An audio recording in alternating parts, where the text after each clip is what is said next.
Welcome everyone back to I Want to Teach English. I'm Jose Torres, and today I have a very special guest, someone that I've been trying to get on the show for a while. She's a former classroom teacher and an instructional coach. Her name is very well recognized in the field of ESL, and she is also an author. She's also co-authored a book called Reading and Writing with English Learners. Pleased and very, very, very excited to be having this conversation with Dr. Valentina Gonzalez. Please give a warm welcome. Dr. Gonzalez, welcome to I Want to Teach English. Thank you so much, Jose. I'm really excited to be here as well. Well, I don't mean to be coy, but I know that in the past I've reached out to you a number of times. You're a very busy lady. What's going on with all the stuff that you're doing now? Well, I just finished my doctoral program, so I'm just breathing a sigh of relief. I took a really long nap yesterday. Well, congratulations on your Thank you. Thank you. doctorate. So, Yeah, we'll talk a little bit about that too because it aligns with our conversation for sure. And I wrote a few books recently and working with schools and teachers across the nation and even further beyond. So I've just been really busy doing all kinds of things and loving the work that we do. and speaking of the work that we do, one of the things that I've dealt with, and I'm sure you have over the years, at this point, over 2 decades now, talking about phonics with adult learners. Yeah. And phonics in general, I think, has had this stigma about it, right? Yeah. And so even though I've done my own fair share of research work about it, in K-5, how do you handle the pushback on phonics?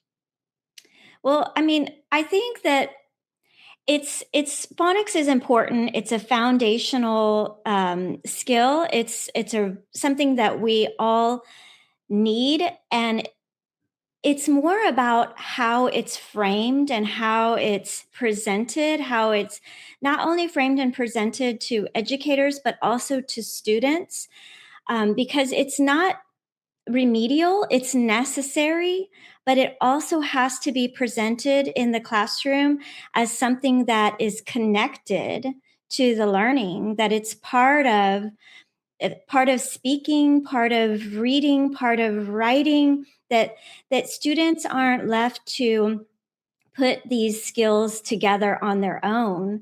So it is an explicit part of instruction, but it's also connected to everything that we're learning about in the classroom. When we're working with multilingual learners in our classroom, phonics isn't something that they have to learn because it's remedial. No, phonics is necessary for all of our learners. It's important skill, but also we have to understand, and we wrote about this in the recent book that I'm not sure if you know about this one, Welcome to Teaching Multilingual Learners. Doug Fisher and I and Nancy Fry and I, we wrote that teaching foundational skills such as phonics has to be taught in connection, not in isolation, because students shouldn't be left to make sense of how foundational skills like phonics work together. We have to ensure that all of those pieces of foundation are integrated into literacy instruction. That's a great point. I think, with working with adult learners that I've noticed that it has to be in context. We always have to use phonics in context. And I believe with children, it's the same in many respects. Wouldn't you say? Yeah, absolutely. Even when we're working with students that are young, we can't take for granted that they know the words that we're sounding out and we're writing. So we may think it's a basic word. We may think that all our students know this word.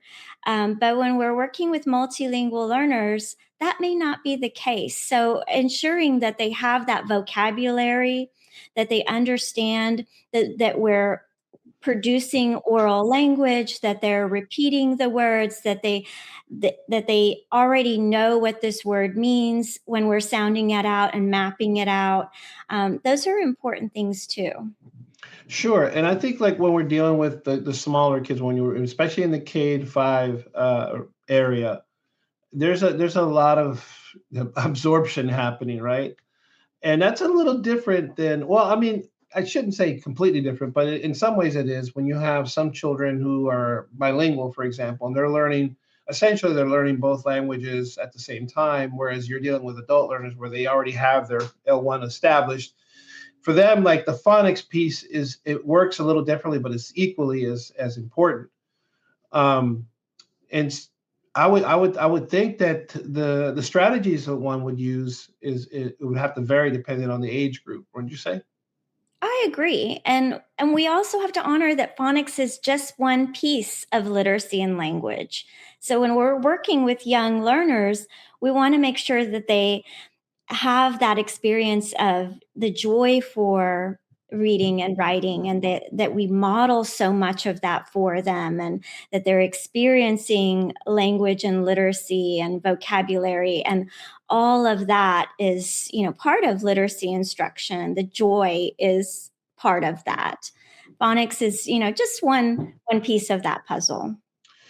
It sure is. Now, I want to move a little bit into the ESL Mhm. speak completely. Just like kind of we're just gonna dive in because you moved your ESL team, if you will, Mhm. from the intervention umbrella into something different. Could you describe okay, so let me just backtrack just a little bit, talking about just to kind of give a little bit more framework behind the intervention umbrella aspect, Yeah.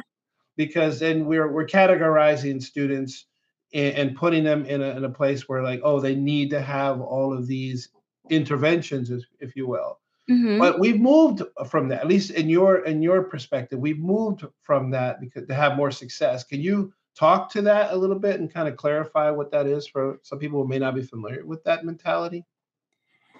Well, it takes a lot of time, and it takes a significant mind shift to move schools and programs and colleagues away from the idea that ESL is an intervention. Mhm. Because when there is that pervasive mindset that, we have these kids who don't speak English, and we have to fix that. We have to get them speaking English before they can learn. And, there everyone is coming from a place of wanting to do well with these students. No one is I have to believe that there's no one who wants to harm them. They really want the best for the kids. And usually they want them to do well in school. And so they're thinking they have to learn English before they can learn science and math and read in my classroom. And so it takes this really big mind shift for people to understand, if especially if they've never learned another language or been in another country themselves. It takes a big mind shift to go from, hey, what's wrong here, to what's happening linguistically. What's Mhm. happening linguistically for these students and in my classroom? What's happening linguistically? Because in reality, all of our kids are learning language, every one of them. Yeah. Some of them are learning one language. They're monolingual English speaking students, but they're still acquiring English, and they're learning new vocabulary. They're learning how to make more complex sentence structures. They're learning how to speak as mathematicians and scientists. And so we just have to think about what's happening linguistically in my classroom. How are kids developing language, whether they're monolingual or multilingual, rather than just thinking, what's wrong? Is there something wrong with these kids? No, there's nothing wrong with these kids. We have to think about language. How is language being used? How do students, all of my students, experience language in my classroom and in general in this school? And I often say that language acquisition is a developmental process. Hmm. It's not an intervention. There's nothing wrong with developing a language. And so when districts place multilingual learners under the intervention kind of framework, they often risk confusing normal language development, which we all have gone through, with academic deficiency. Like there's something wrong. Right. And as we know, like there's just nothing wrong with kids who are adding another language. That's actually brilliant. It's amazing. And it's wonderful to learn another language. Many of us had to. We were required in high school or junior high to take additional language. And that was seen as an asset. It was seen like, wow, you're learning Spanish, you're learning French, you're learning German. And if you studied in high school or college another language, the majority of us didn't really become proficient in it. But these kids, Yeah. yeah. You know something, going off of what you're saying, as you were talking, a lot of these things were coming into mind. I'm just really trying to imagine a lot of things you're saying, but think of it in terms of like this. It's a difference between a plug-in and an interface in terms of computers, because I think a lot of times people take the approach of looking at ESL as an interface where it's an addition to, whereas a plug-in would be more like something that's internalized. But it's Mm, like you're saying, I know that with the K5, a lot of the kids that I'm working with have the same reading the issues, where they need to improve their reading skills. And so a lot of the strategies that we're using with our ESL kids could lend itself to the Gen Ed kids, because they lack a lot of that understanding themselves. So that's the way it's kind of like I'm framing this in my mind as more as a plugin than an interface. But to take that approach at a systemic level, well, that takes higher ups, doesn't it? absolutely. And I'm glad you mentioned that. It does take higher ups. We have to help leaders understand the difference between linguistic development and maybe something that is a disability indicator that we have to address. And our multilingual learners absolutely can receive interventions. They can be included intervention services, and they should be if there is a need for that type of intervention. So we have to look at our students with their same or similar peers. We have to look at them through the lens of similar language proficiencies, similar cultures, similar background experiences. If we're looking to see, is there a disability? Is there something that's hindering them from learning? Or is it natural language development that's happening? And that just takes time and it takes high quality instruction happening in tier one classrooms. So I'm Yes. glad I'm glad you shared that analogy. It's a very effective way to look at, Well, what we're doing in the classroom.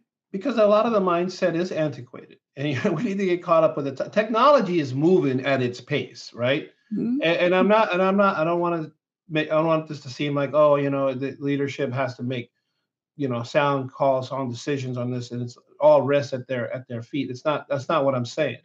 But we really need to have a conversation where you have leadership and you have people that are in the classrooms, to have this real conversation where it's an exchange of ideas, where it's sharing of information, because there's a lot of things that are being made by leadership that as teachers in the classroom, we're just not aware of. Why would be? We're not in those rooms. Yeah. And just like they're not aware of the things that are in our rooms outside of what's reported to them. So let's take this into the technology realm, if you will. And this is really good because you've talked a lot about bilingualism in your own life as a child. Mhm.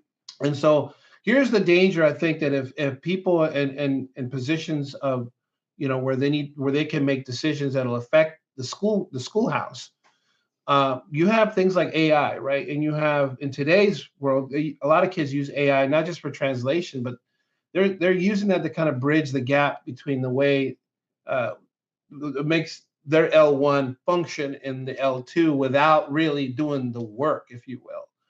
I think there's a real danger here in terms of us as language teachers, because if we don't try to stop this, or at least intervene in a way that students will be able to not use AI to their own detriment.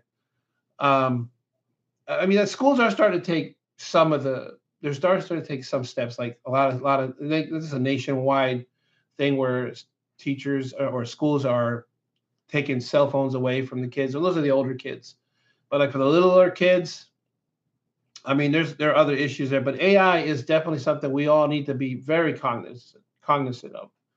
What do you say to that?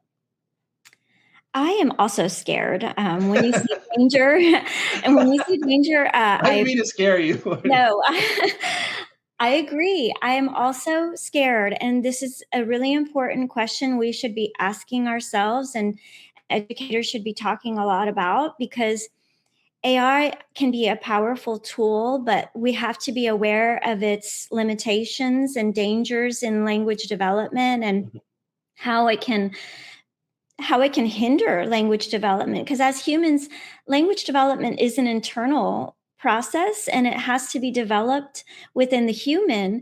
And while AI can assist in many ways, in education, I think we have to have a steady pulse on how students are processing language and how they're producing output. And like you mentioned, when I was a child, I hid my bilingualism around middle school.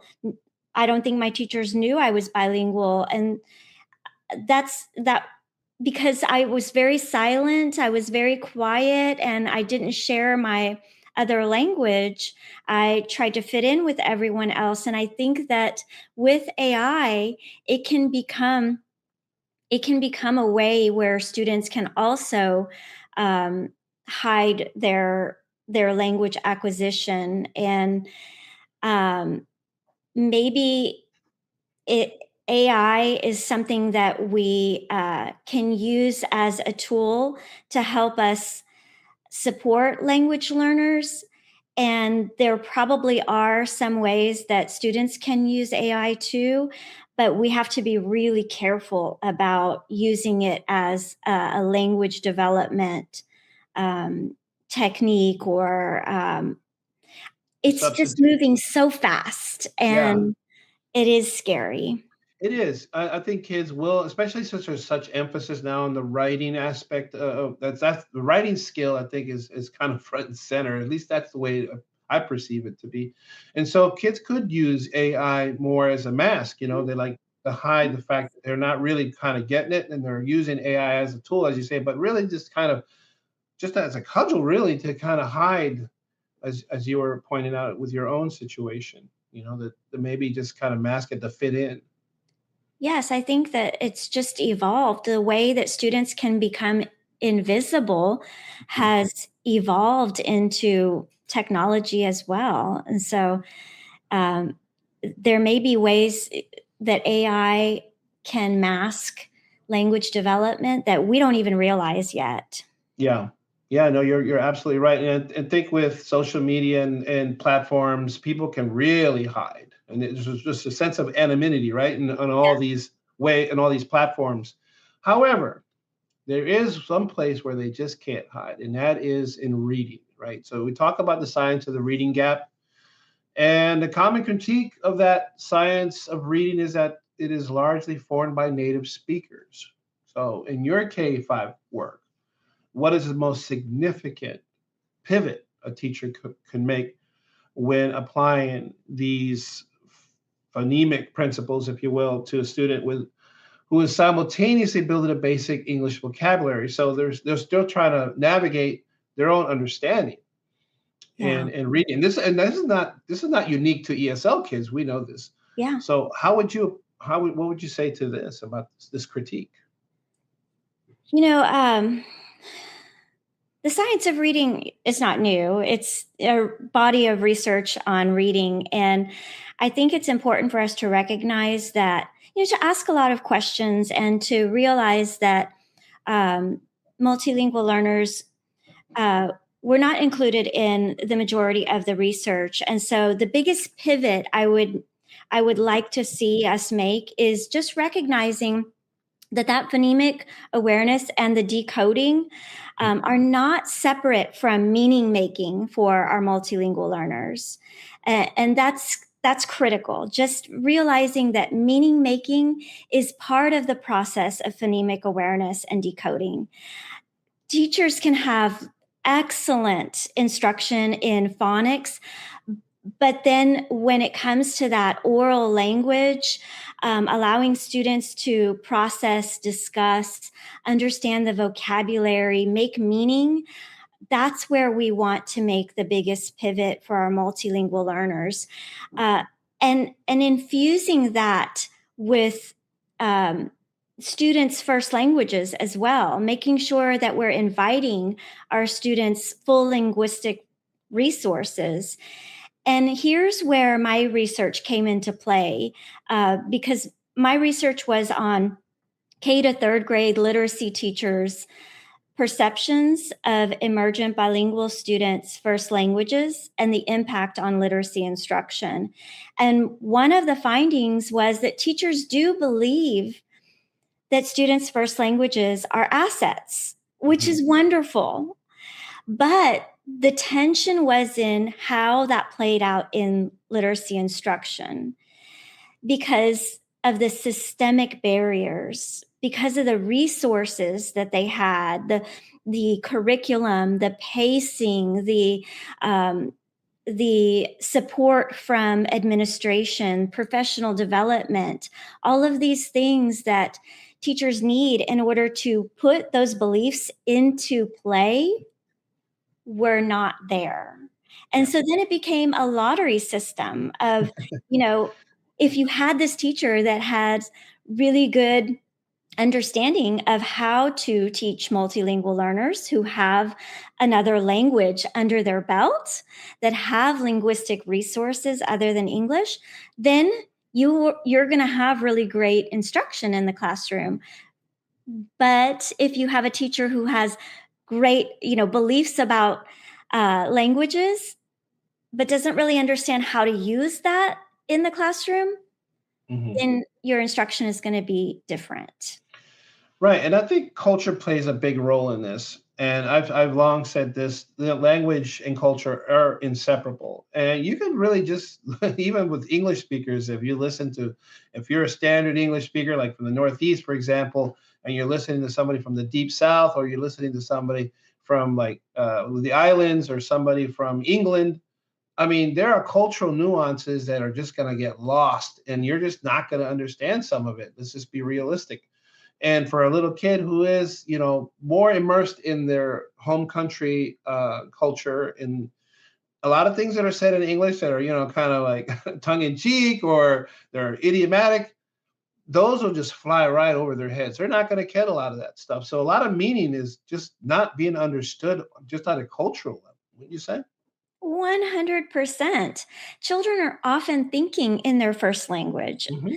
Many of them, when I'm talking about, early readers or young children, they may have at their home experienced speaking and listening in their first language. And when they come to kindergarten, they're learning to understand English. This may be their first formal introduction to English. And so now they're learning English.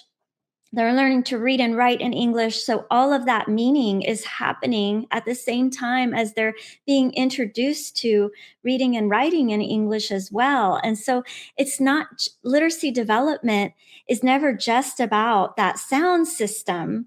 It's not just about sound symbol correspondence. Right. It's about all of, what you just mentioned and so much more. And I think sometimes we miss that. We are so focused in the classroom on just teaching them to read, just that sound symbol correspondence, and are they cracking the code, that we forget that our students may be coming to us from a different starting point. Right, and even so, like just teach them the sounds and letter associated words. Just that alone isn't going to guarantee comprehension. It just isn't. Exactly. So there's a lot in play here. A lot of moving parts, right? Exactly. Yeah. So let's talk a little bit, if you will. If we can move to this, a qualitative versus quantitative success. And now, now I think as a teacher, I'm a bleeding heart like anyone else, and I want to see kids move from one set of understanding to the next level proficiency, skills that they're able to acquire. And I think sometimes that gets lost in assessments, like WIDA, for example, or other assessments that are out there. And like if they don't hit certain data points, if they don't hit certain marks, then I think a lot of teachers feel like we get looked at as failures, whereas it's like if a kid started at a 1.0 and they reach a 1.7 or 1. Or 2.5, but their goal was 3.0 or something, and it looks like a failure. But in fact, that child throughout that school year made a lot of gains. So the qualitative versus the quantitative, I think that conversation needs to be had. I think you're right, Jose. And I'm such a qualitative person. I'm a storyteller. I'm a story listener. I love to see the story unfold. We're all stories, right? We're all humans. We all evolve, and the story happens. The story happens even in just one day. And so I love to see how the story unfolds. Even in one single day, how students grow. But throughout a lesson or a unit or the semester or the year, there's so much that unfolds, and it's not always going to come through in an assessment or the numbers, the quantitative piece. I think it's important to document even those qualitative moments, and Mhm. sometimes that can be challenging. I found in my experience taking anecdotal notes, keeping spirals. I'm old fashioned that way. I Me actually keep too. I have so many spirals, and I when I worked in the classroom, I would tab my spirals with my students' names. And as often as I could, I tried every day to take at least one anecdotal note about each of my students, and sit with them and listen, or listen to them read, or watch them write, take some anecdotal notes such as that. And then as technology evolved, even using uh, when Flipgrid was around, I used Flipgrid, and then Seesaw to videotape their speaking as well. But before those, I recorded them, on the little tape recorders, and listened to the progress. They need to see that also. They Yeah. need to hear, because many of them don't recognize that they've actually made progress. They want to see students and parents, they want to see the grade. Have I moved from this, like you said, this proficiency level or this grade? Have I made progress in the numbers? But really, the story is so much bigger than those numbers, and I want them to see that they flourish, that they grow, and there's so much more than those numbers. Yeah, sometimes I think the administration gets a bad rap because they don't always recognize these anecdotal successes, right? But they're just like, I look at administration a lot of times as middle management. They're not really making those decisions. Those aren't being done. Those decisions are coming from the higher ups, as we talked about earlier. But do you think that if enough people start, not pushing back, but at least giving this information and passing it down up the chain, if you will, that these anecdotal successes would carry more weight in data driven school culture? I think so. I think that this information is very important, and that the growth is more than the quantitative can carry. And I think that if we share the information and show it, and the more we share it in a way that tells the story and contextualizes it, I think that it can make an impact. What do you think?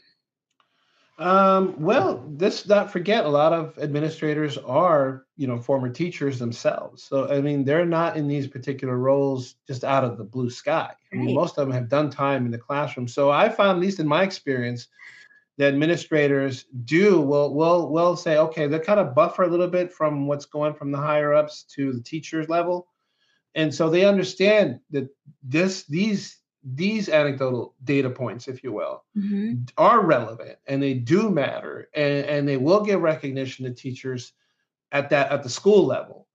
And I think that's important because teachers need to be recognized from the ones, their immediate supervisors, their immediate people, Mm-hmm. not just from the kids, because I think we get a lot of that reward from the students we work with.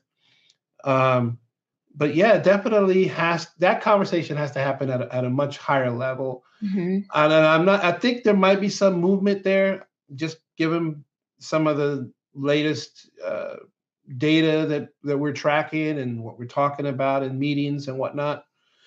I think it's very slow moving, but it is happening, at least in my district. Good. I'm glad to hear that. And when you shared that, it reminded me of a course I took recently. Well, a couple of years ago, but kind of recent, on quantitative and qualitative data. And one of the things was that it, over the years, quantitative research was seen as more respected. Mhm. And in recent years, qualitative data, qualitative research has been addressed more, and more qualitative data is being done and recognized as scientific data. Mhm. But because it doesn't have, the numbers the way that quantitative data does, in the past, quantitative data carried more weight. And maybe that's, why we're seeing the same kind of flow in education too. But I do believe that, qualitative information is just as important, if I feel like even more important, because it's so human Yeah. and it happens every day. Well, let's not forget, Valentina, that there's been a major push over the last few years for social emotional learning. The SEL movement, if you will, is Mhm. very prevalent in national public schools. So Mhm. clearly, there's an emphasis on the qualitative aspect and the qualitative data. Otherwise, it wouldn't have been such a push. But I think it's if we try to box students in, and as a result, consequently, we box in teachers into just looking at the qualitative data. Well, that takes the human element out of it, as you pointed out. And what's the point of that? People want to live a life where there's significance in what they do, there's relevance in what they do, there's Mhm. practicality, and there's a human connection to it. And if we eliminate that solely for the purpose of showing data points and having nice charts, well, they're going to have a lot of unhappy people from top to bottom. That is And true. and Yeah. that's why there's this whole social emotional learning push, and because that has to be emphasized, there has to be a connection there. It's the right move. It may I don't know. I have my own personal opinions about it, about whether or not it's successful. But I think there has been signs of success because the world has changed, Yeah. and so we have to change with it. We have to evolve with it, regardless of how you and I grew up, because we know that time is different. We have to deal with the now, and we have to evolve with the times. I agree 100%. Yeah. Fair enough, right? Yep. Yep. So let's get this reality check, this expert reality check, because now you have your doctorate, PhD, right? EDD doctorate. EDD. Mhm. Okay, okay. You got your EDD.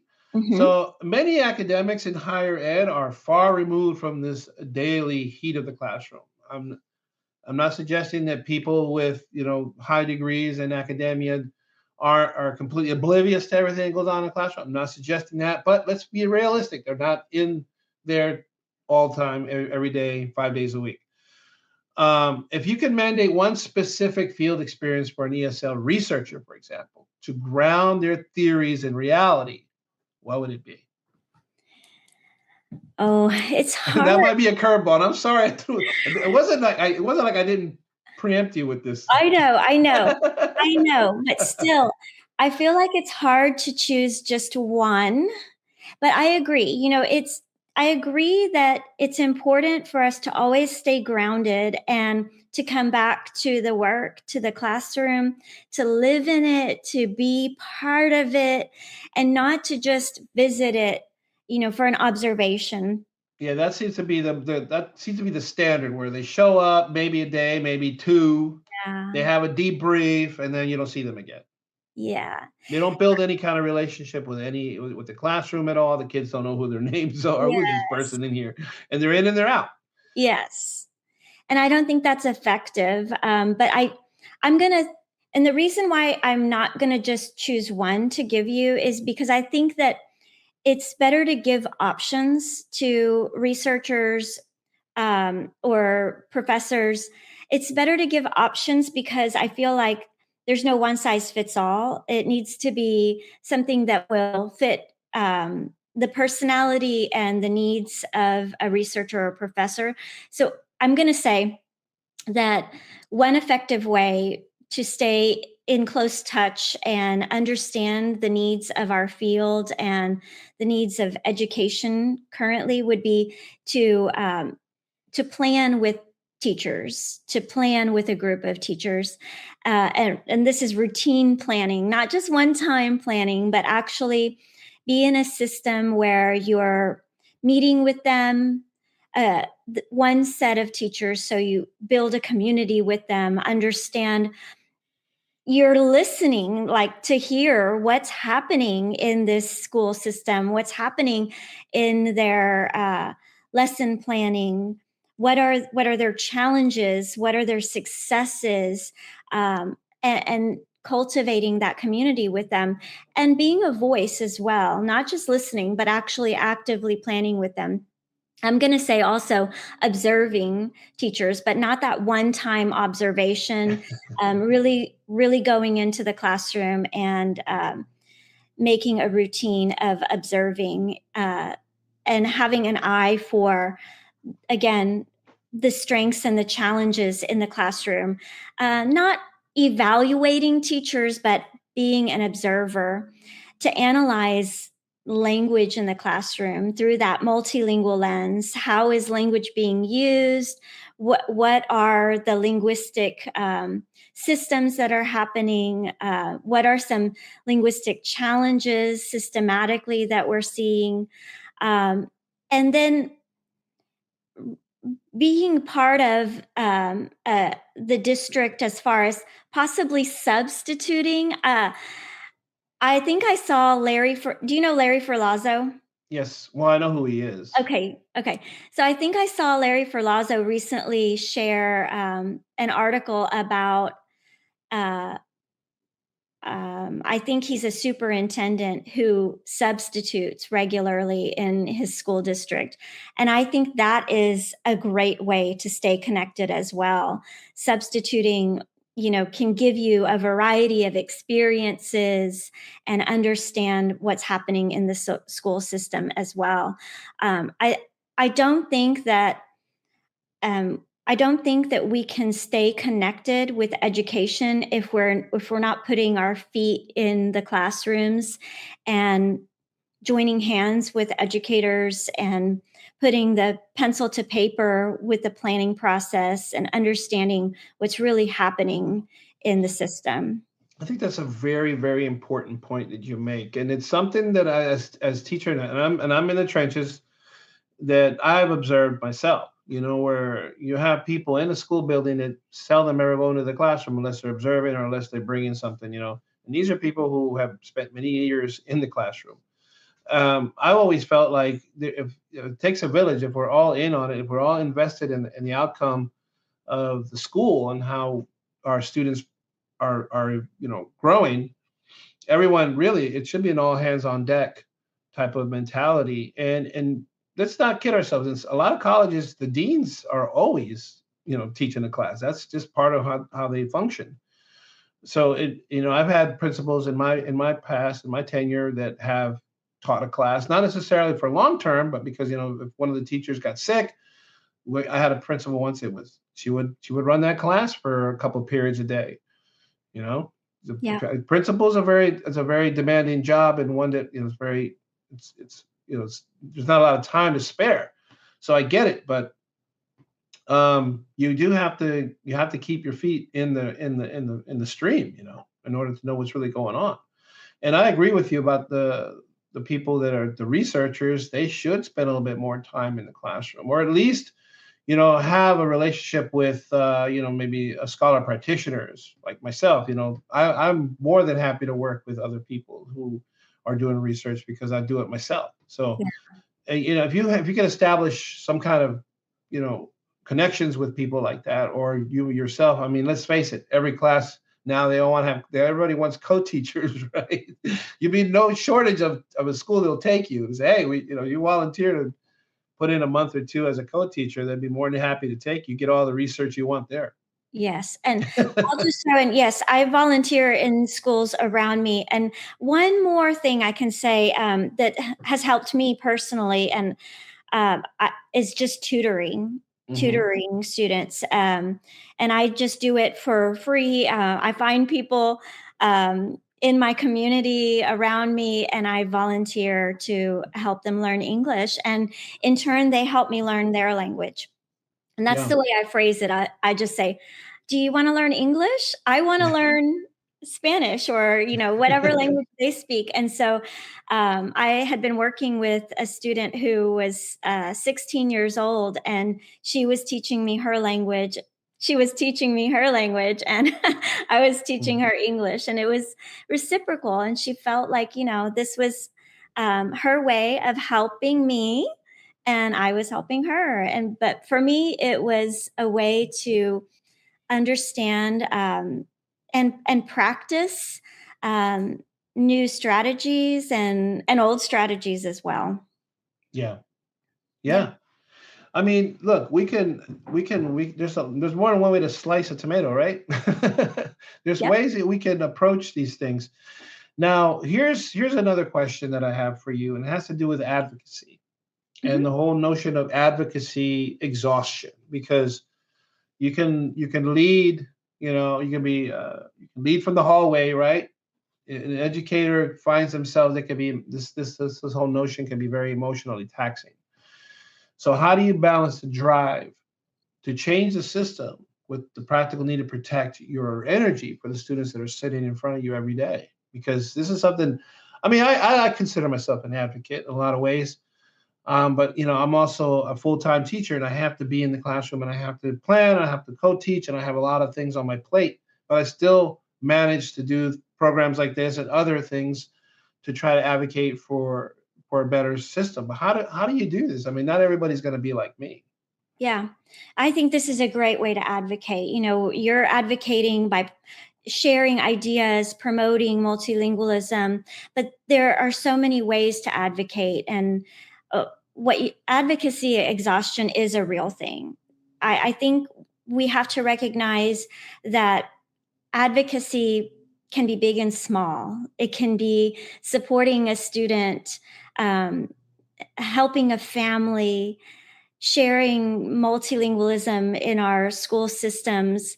But there is that tension between wanting to be just a powerful advocate all the time, and recognizing that we have to choose when we pick that advocacy, um, and also that advocacy can be just a small shift. Like, you can't overexhaust yourself, because if you're exhausted, you're not going to be able to fight that battle. You're not going to be able to serve your students. You're not going to be able to be healthy and be there for your family. So, not everything, you're not going to be able to advocate for everything. You're not going to be able to fight every battle. Mhm. So, just looking at the role you have, the what you do every day, how you serve students, how you serve families, how you serve your colleagues. Um, sometimes the most powerful form of advocacy is just designing a lesson plan or a professional development or supporting an educator across the hall or helping a child feel that they're important, that they're valued, that you need them, that you want them to be in the classroom, that you missed them yesterday. Yeah. Every form of advocacy, big and small, makes a difference. So just slowing down and saying, I'm doing what I can today, and because exhaustion is a real thing, and if we get too exhausted, we peter out, and we Yeah. We just kind of go by the wayside a lot of times just to try to, at least to recharge. But no, you're right. The human connection is, I think, at the heart of advocacy. It's because we all want things to improve. I mean, that's why we advocate for whatever it is we're advocating for, because we care deeply about that and we want it to get better. And for people like you and I, we want the school systems to improve. We want kids to have a better experience in schools and to improve their language skills, because that's what's going to give them the tools to contribute more positively in society and the world at large. It's kind of Yeah. our job, right? I think Yes, we're advocating to improve our own jobs. That's what we're doing. yes, and Jose, right now, I mean, things are hard, and Yeah. the when things are hard, we can't get in the hole. Like, when somebody's in trouble, I think I don't know where I heard this analogy from. I didn't make it up, but I know that when things are hard and, like, someone's in the hole and they're in trouble, we can't get in that hole with them. We have to be outside of that hole to pull them out. Yeah. So, when things are hard, as advocates, we have to be outside of that hole going, okay, I got you. I'm going to take you out. So I just feel like as advocates, our job is to be outside going, we're still here. We're still standing strong for everyone that's having trouble, that's that needs a helping hand. We're going to be here, and we're going to carry the torch for Yeah. multilingualism, for bilingualism, for our programs. And even when it gets really tough, we're going to hold each other's hands, and we're going to stay strong together instead of pulling apart. So it's really interesting you're talking about that, because I've worked 2 years in a row. I've worked with young teachers who have had less than 4 years experience, right? And last year, the teacher left the profession, and I tried, and the Edmund was like, "Can you talk to her and see if you can talk her into not leaving and blah blah blah." And I did. I tried my best, but her response was like, "The system is just too exhausting to me. I just can't. It was nothing that I could change, to put it to you that way." Mhm. And I was just trying to lend, what experiences I have. Said, listen, it gets better with time. You just gotta roll with it. And no matter what I said, no matter what anybody said, this person was just not going to change her mind, and she left. Mhm. She left teaching altogether. Fast forward to this school year, I'm with a new teacher, a young teacher. Midway through the year, she's like, "I don't think I'm coming back." And so I spent half the year trying to convince her not to leave the profession, and she's going to leave the profession. So doesn't matter what experiences I try to give her, or doesn't matter how I try my best I think she will consider teaching again, but somewhere else. I don't know. It comes back around to the system itself is what they're at odds with for whatever reasons. Yeah. And those are things like you said, it's the human element. It's more like, hey, we survived this, I survived this, you can survive this. Trust me, you can survive this. Not only can you survive it, you can thrive. You just, Right. I just think the younger generations are built differently than you and I. I don't know. I think you're right. And we can't carry that burden on ourselves, but it sounds like you did the best you could to Mhm. encourage, and, you know, hopefully they'll find their way somewhere. Yeah, And yeah, you did the yeah. best you could for them. So But that's the thing. Like when you're an ESL teacher, like I don't know. Sometimes people think ESL teachers, we exist like in a bubble, or we exist as a separate. And I'm like, no, we're not separate from you. We are in here with you. We're not in a different world. It's the same world. It's a Yeah. perception. I think that the perception, I think, is what we need to really work on, Mm-hmm. because and that goes back to that analogy I gave you earlier about the interface versus the plugin, Mm-hmm. and that's a systemic thing. Yeah. Yeah. So maybe there's something there. I don't know. All right, so I'm gonna leave you with this one final question, and it has to do with future proofing the field. Okay, now that we're talking about this, because we're in this game for the long haul, and as you've moved through your doctoral journey, and you've completed your work, and now you are done with that. What is the one traditional ESL theory you believe that we as current practitioners need to be ready to retire or radically evolve for the 2026 and 2027 and beyond classroom? Well, interestingly enough, you gave me a really good segue into this, because I think we need It's to almost like I planned it. I know, but you didn't know what I was gonna say, Right. honestly, Go ahead. unless you have a crystal ball. Um, No. it's the idea that language development happens in isolation, Mm-hmm. that it's separate from content learning. We have to retire that Yes, completely.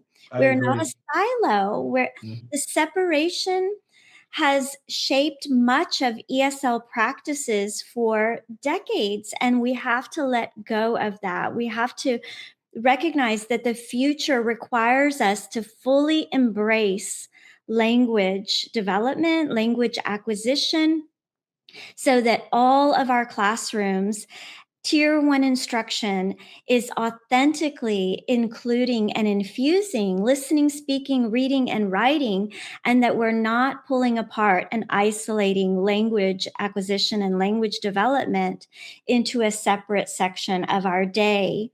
And so, as we're preparing our classrooms, as we're thinking of instruction, we want to recognize that the framework from the beginning has to include language development in science, in social studies, in math, in Yep. language arts, in CTE, in every space that Mm-hmm. has students.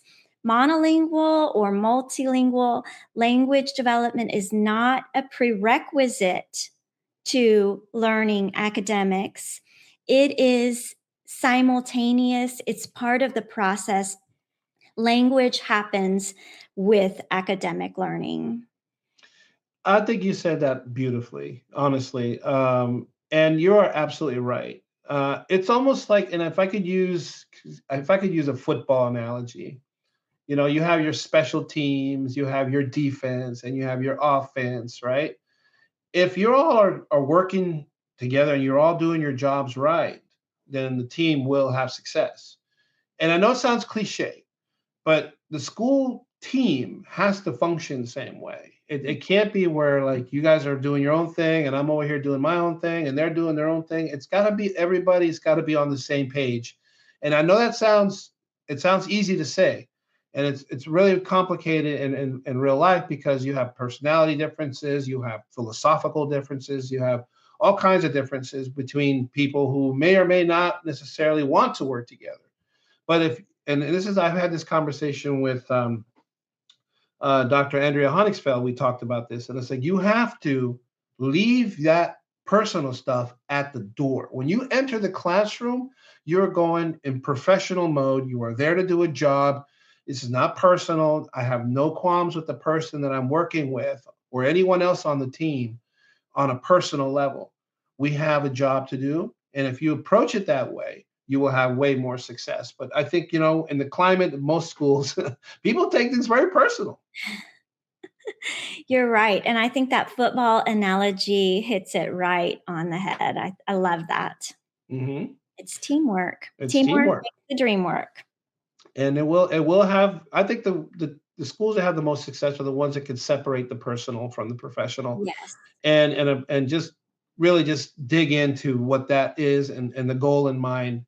And they will have the most success, I think. Yes. It's when you Centering get their into, students. Yes. yeah. And that's easier said than done, I know, but that's where you got to start, and that's what I hope as a practitioner and looking ahead into the future. I'm hoping that in the whatever experiences I have in the future with whomever I work with, that we're able to separate anything personal. Yep. Yeah. Very good. Any final thoughts? This has been a fantastic conversation. Like I said earlier at the onset, man, I've been looking forward to talking to you for a long time. Thank But you. it's I admire your work a lot, and I'm just glad to have this conversation with you. Seems like a lot of the things that you're doing is right up what I've been just I just like consuming that. Thank you. It's been a pleasure talking to you too, and I enjoy your work as well. I watched a few episodes and really excited to be here with you. So thank you so much for inviting me, Jose. No, and I wish you the best, the most success possible. Please, if you anyone watching, in the description, I'll have links to Dr. Gonzalez's books, and you have a website too, right? I do. I do have a website. What is that website? It is www.valentinaesl.com. Beautiful. ValentinaESL.com. See, that's how I know we're like from the 90s and whatnot, 80s, because we still say www. Yeah, you Most people probably don't don't need to say that say anymore. But no, it's been a fantastic conversation, Gonzalez, Dr. Gonzalez, and I wish you the most success in the world. I really do. that. Thank you. Same to God, you. God bless you and all the work that you do, and hopefully we'll talk again soon. Wonderful. Thank you all.